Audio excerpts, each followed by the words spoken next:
Thank you.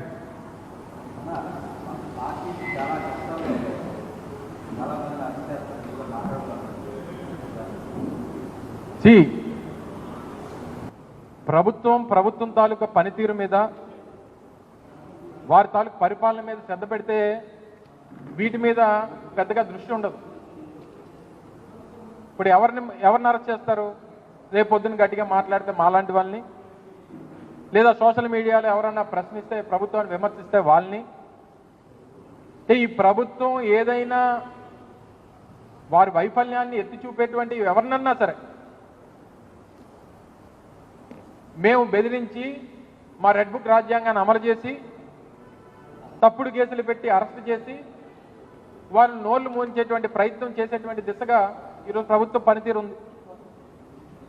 So ప్రభుత్వం వారి తాలూకా పని మీద శ్రద్ధ లేనప్పుడు, ఇచ్చినటువంటి మాట నిలబెట్టుకునేటువంటి పరిస్థితులు లేనప్పుడే ఇలాంటి పరిస్థితులకి వారు దిగజారుతారు. సరే, వీటన్నిటి కూడా చట్టాలు, మా న్యాయస్థానాలు ఇవన్నీ ఉన్నాయి, వాటిలో పోరాటం చేస్తాం. తప్పకుండా ప్రభుత్వాన్ని మాత్రం నిలదీసేటువంటి విషయంలో ఎప్పటికీ కూడా వైఎస్ఆర్ కాంగ్రెస్ పార్టీ వాళ్ళు ఎంతమంది అరెస్ట్ చేసినా వెనకడిగేసేటువంటి ప్రసక్తే ఉండదు అనేటువంటి విషయాన్ని మరొకసారి ఈ సందర్భంగా తెలియజేస్తా ఉన్నాను.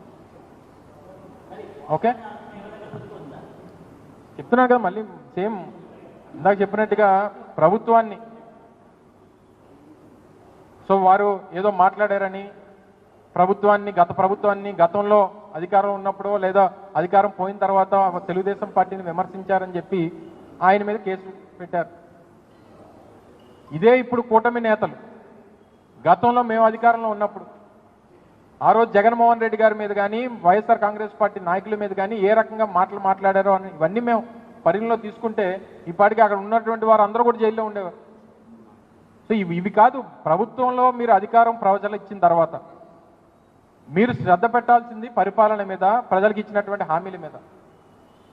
సో వీటిని ప్రశ్నించేటువంటి పరిస్థితి వచ్చినప్పుడు వారి మీద ఈ రకమైనటువంటి చర్యలు తీసుకునేటువంటి కార్యక్రమాలు, కక్ష సాధింపు చర్యలు ఇవన్నీ జరుగుతూ ఉంటాయి. సరే, వీటికన్నింటిని కూడా బెదిరిపోయో లేకపోతే భయపడో వెనకడిగేసి ఇంట్లో కూర్చునేటువంటి పరిస్థితులు మాకు ఉండవు అనేటువంటి విషయాన్ని మరొకసారి వారికి తెలియజేస్తా ఉన్నాం. మేడం, రాష్ట్రంలో అంతర్యుద్ధం రాబోతుందని నిన్న అంటే ఆయనకి ఎలా తెలిసింది, ఆయన ఇంటెలిజెన్స్ ఎలా పనిచేస్తుందో తెలియట్లేదు. కానీ ఆయన ఇంటెలిజెన్స్ ముందు వైఎస్ఆర్సీపీలో జరగబోయే అంతర్యుద్ధాల గురించి మాట్లాడుకోమనండి. మా అంతర్యుద్ధాల గురించి మాట్లాడుకుంటే తర్వాత మా అంతర్యుద్ధాల గురించి తర్వాత అతను మాట్లాడవచ్చు. కానీ ఒకటి మాత్రం క్లియర్గా చెప్తున్నామండి, నాకు నోరు ఉంది కదా, నోటికి వచ్చినట్టు మాట్లాడేస్తాను అని అనుకోవడానికి ఇంతకుముందు గవర్నమెంట్ కాదు. ప్రజల్ని రెచ్చగొట్టే విధంగా మాట్లాడడం కానీ, సమాజంలోని ఇబ్బందులు పడే విధంగా, సమాజంలో ప్రజలు కూడా ఇబ్బంది పడే విధంగా కనుక మాట్లాడే పరిస్థితి ఉంటే కనుక వాళ్ళ మీద ఎట్టి పరిస్థితి చట్టపరమైన చర్యలు తీసుకోవడానికి ఎక్కడా కూడా బ్యాక్ స్టెప్ వేసే పరిస్థితి అయితే ఉండదు. ఒకటి మాత్రం చాలా క్లియర్గా గుర్తుంచుకోవాలి, ఇది మీ గవర్నమెంట్ కాదు. నోటికి వచ్చినట్టు బూతులు మాట్లాడతాము, నోటికి వచ్చినట్టు ఏది మాట్లాడినా చెల్లుబాటు అయిపోతుంది, మమ్మల్ని ఎవడు ఏమి చేయలేడు అనుకునే గవర్నమెంట్ కాదు. ఇది ఎన్డీఏ గవర్నమెంట్. ఎన్డీఏ గవర్నమెంట్లో తప్పు చేసిన వాడు ఎవడైనా కూడా శిక్ష ఒకలాగే ఉంటుంది. నువ్వు నోటికి వచ్చినట్టు రెచ్చగొట్టే విధంగా మాట్లాడతాము, దానికి మాకు సంబంధం లేదు, మీరు మమ్మల్ని ఏమి చేయలేరంటే కనుక ఊరుకునే ప్రసక్తి అయితే ఉండదు. లీగల్గా అడ్వైస్ తీసుకుంటాము, డెఫినెట్గా చట్టపరమైన చర్యలు అయితే తీసుకుంటాం. అంటే దాని గురించేనే రీసెంట్గా గౌరవ చంద్రబాబు నాయుడు గారితో ఒక మీటింగ్ కూడా ఏర్పాటు చేసుకోవడం జరిగిందండి. పీపీలు, ఏపీపీలు మొత్తం అన్ని కూడా మేము అన్ని ఫిల్ చేసుకోవటం ఒక ఎత్తు అయితే, ఈ ప్రాసిక్యూషన్కి సంబంధించి ఎవిడెన్స్ సబ్మిట్ చేయడంలో ఫోరెన్సిక్ డిపార్ట్మెంట్ కూడా లేట్ చేయకుండా వితిన్ 5 daysలోనే ఫోరెన్సిక్ రిపోర్ట్ ఇవ్వడానికి కానీ, డాక్టర్స్ దగ్గర నుంచి ఓన్ సర్టిఫికేట్స్ రావడం కానీ, ఇవన్నీ కూడా మేము టార్గెట్ పెట్టుకున్నామండి. ఈరోజు 100 రోజుల్లో కన్విక్షన్ పడాలి అని మేము టార్గెట్ పెట్టుకున్నాం. ఆ టార్గెట్ ఫుల్ఫిల్ అవ్వడానికి మా ఇన్ఫ్రాస్ట్రక్చర్ మేము డెవలప్ చేసుకుంటున్నాం. At the same time legal టీమ్ని కూడా మేము కొంచెం స్ట్రెంథెన్ చేసుకునే పరిస్థితులు మేము ఈరోజు ఉన్నాం. అంటే స్క్రిప్ట్ ఎవరిది చదివినా శిక్ష అయితే అతనికే కదా పడుతుంది.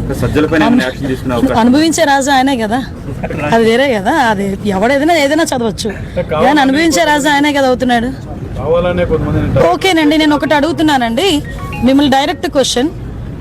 పోసాని మాటల్ని టాలరేట్ చేసి అయ్యో పాపం అనుకునే ఒక్క మనిషిని తీసుకురండి, మేము ఆలోచిస్తాం ఒకసారి మాట్లాడడానికి. పోసాని మాటలు ఇష్టానుసారంగా మాట్లాడిన తర్వాత సభ్య సమాజం తలదించుకునే విధంగా, సాధారణంగా అనకూడదు కానీ ఇల్లిటరేట్స్ కూడా అలాంటి మాటలు మాట్లాడుకోరు. సో అవతల వాళ్ళకి మనోభావాలు దెబ్బతిన్నాయి, వాళ్ళ ఆత్మగౌరవాలు దెబ్బతిన్నాయి, పోలీస్ కేసు పెట్టారు, యాజ్ పర్ లా మేము వెళ్ళాం. ఇందులోని టార్గెటెడ్ ఏముంది? వాళ్ళు ఏం మాట్లాడలేదా? వాళ్ళు అటువంటి కామెంట్స్ చేయలేదా? మరి ఇంతకు ముందు మా మీద కేసులు పెట్టిన కేసులని ఎప్పుడు అండి?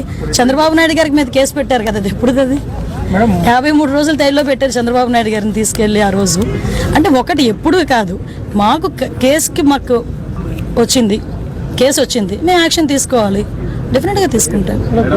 మేము కూడా అంటే విషయం ఏంటంటే ప్రభుత్వాన్ని కుట్ర చేయబోతున్నారు అనేది కంప్లైంట్ కూడా అంటే అదేనండి, ఇందాక మీకు చెప్పాను, ఏది పడితే అది మాట్లాడడానికి అవ్వదండి. డెఫినెట్ గా నీకైతే వాక్ స్వతంత్రం ప్రజాస్వామ్యంలో అంబేద్కర్ గారు ఇచ్చారు, కానీ ఎలా పడితే అలా మాట్లాడమని ప్రజాస్వామ్యంలోని కూడా రాజ్యాంగంలో కూడా లేదు. అంటే అవతల వాళ్ళని రెచ్చగొట్టే విధంగా మాట్లాడడం కానీ, ప్రభుత్వాలని రెచ్చగొట్టే విధంగా మాట్లాడడం కానీ, ప్రజలను రెచ్చగొట్టే విధంగా మాట్లాడే పరిస్థితి ఉంటే కనుక కంపల్సరీ చట్టపరమైన చర్యలు తీసుకుంటాం. రెడ్ బుక్ పరంగా మేము వెళ్ళాలి అనుకుంటే ఈరోజు వైఎస్ఆర్సీపీ నాయకులు ఎవరు రోడ్ల మీద తిరగరండి. దయచేసి మీరు కూడా అర్థం చేసుకోవాలి. మేము యాజ్ పర్ లా వెళ్తున్నాము, యాజ్ పర్ వాళ్ళు ఎవరైనా కంప్లైంట్ ఇస్తే కంప్లైంట్ బేస్ చేసుకొని వెళ్తున్నాము. పోసాని గారి మీద సుమారుగా 17 కేసులు, దగ్గర 17 కేసులు రాష్ట్రం మొత్తం మీద 17 కేసులు ఫైల్ అయి ఉన్నాయి. వంశీ మీద ఎన్ని కేసులు ఫైల్ అయి ఉన్నాయి మీకు తెలుసు. ఈ రోజుకి కూడా ఏ కేసులు ఫైల్ అయినాయో మీకు తెలుసు. ఇందులోని కక్షపూరితంగా ఎన్డీఏ గవర్నమెంట్ చేయాలి అనుకుంటే వైఎస్ఆర్సీపీ నాయకులు ఎవరు కూడా బయటకు తిరగలేరు. కానీ మేము ఆ కక్ష సాధింపు ధోరణిలోకి వెళ్ళలేదు. అలాగని తప్పు చేసిన వదిలిపెట్టే ప్రసక్తి లేదు. తప్పు చేసిన వాడికి శిక్ష పడాలి, లేకపోతే భయం ఎలా ఉంటుంది? ఉండాలి కదా, భయం ఉండాలి కదా.